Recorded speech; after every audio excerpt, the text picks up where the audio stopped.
Hey guys, welcome back to a new video. I'm Stephanie West. I'm a licensed counselor here in the state of Michigan, and I am owner and operator of In Progress Counseling. Today we're going to develop a discussion again around skill development and what does that actually mean?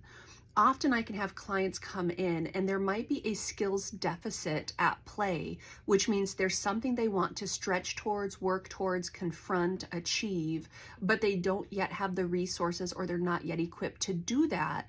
And so they come by way of kind of inviting in a guide, doing some skill building. A lot of times there's a gradual exposure, especially when there's fear that shows up or there's resistance. There's this cognitive, hey, I know I should be doing this, but there's this barrier. I don't know why I'm not doing this.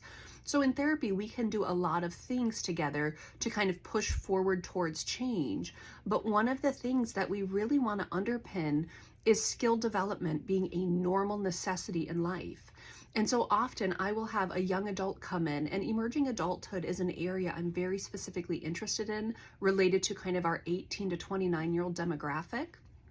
And often they can come in and look at themselves in a really harsh appraisal way and say, man, I can't do this because I'm a moron, I'm incompetent, I'm incapable. Look at all these other people around me doing all the things and I barely want to get out of bed in the morning. What's my problem? I'm the issue. And we really have to peel back kind of social expectations and social norms and developmental norms and say, but wait a second. If there aren't skills yet that you've developed in this area, what's that about? Now, maybe it's because someone didn't walk with you during developmental stages and help you cultivate skills that are necessary, but also perhaps you're an emerging adult, and at emerging adulthood, there's a whole host of skills that we start developing. There's a whole host of new things that we start practicing. There's a whole host of risks that you start taking, and there's a lot of fear that comes into play with that. But often the conversation starts with, hey, where would you have learned that skill? Why are you holding that against yourself that you don't know something yet? You're an emerging adult. You're stepping towards adulthood. You're taking on a lot of responsibility. We've talked historically in some of the videos around you're creating relational patterns. You're creating financial patterns, physical health patterns, some geographic patterns, vocational patterns, some education patterns. There's so much going on. And then someone comes in and they're like, I'm so incompetent. I'm so incapable. What is my problem? Everyone's successful. I'm the issue. And it's like, but this season is very robust in its expectations on you.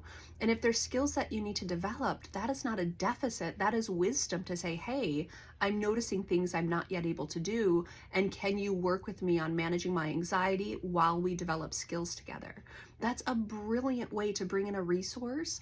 But the first thing we do is normalize. How would you know how to do all of these things yet? You don't have a history of being an adult. This is brand new to you.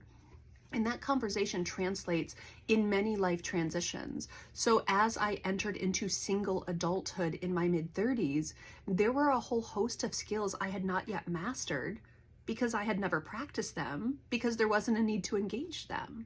And so because I arrive at a new season, there's these growing pains that happen where you have to develop a brand new skill set to deal with the reality of the season that you're in, and that is tough. And so having another set of eyes on your life saying, hey, Steph, this is the way. These are some things you can do. This is what you can consider. Have you looked at this? Have you developed this? Have you practiced this? That's wisdom to bring in people. But wisdom also says, Steph, you've never been here before. That's why it's a lot, and that's okay. Now you can kind of collapse into the overwhelm of it, or you can do that gradual, one at a time skill building that will develop me into more competent in this particular season. That's the language we want to invite in here today, the normalcy of not having the skills built, especially as I'm entering a new season. Emerging adults, those who are going into new life seasons, those who are heading into a positive season, but it involves a lot of shift. There are skills that we're often needing to develop, and that is not a deficit, that is not a problem, that is not us being incompetent. That is what new seasons ask of us. And so by way of inviting people into a conversation around skill development, it's like, hey, that's not a problem. It's a new season. And so we just need to adapt to that particular reality.